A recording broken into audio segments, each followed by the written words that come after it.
can see the new radiator has come now that I've had made, which is absolutely fantastic.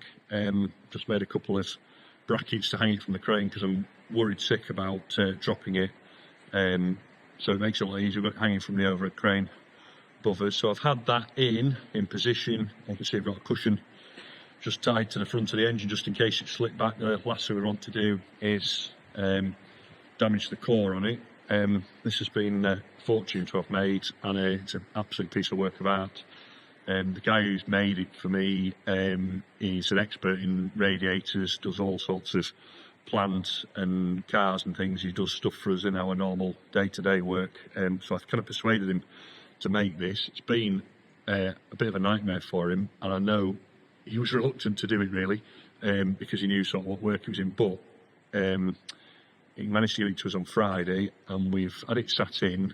I'm just now going to make a cradle underneath it, which is going to go with these fixing points on the side here, which are silver soldered into the side of the brass tank. So I'm going to make now like a saddle that it sits into, which is going to hold it in the chassis on a set of pivoting mounts on the front, and then with like a goal post over the back, which is going to help stiffen the chassis.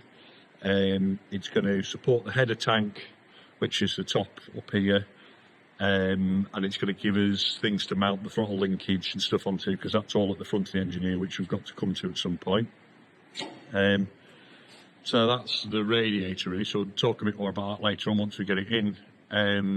It weighs 95 kilograms, so it's heavy, but it's all solid brass and copper. It's nearly 7 inches thick on the core. It's got really good cooling capabilities. It's as much as we could do to fit it into the shape of the front of the car, and pushed it to the extremities really to fit it in. So now the front nose cone cowl, which we had the temporary one made, we're going to have to look at that and see how we get that to fit back around it to keep the shape of the car right and keep the radiator header tank down low. It's got to be lower than the rocker covers here, so we've got the level running through back to the bulkhead and the back of the car.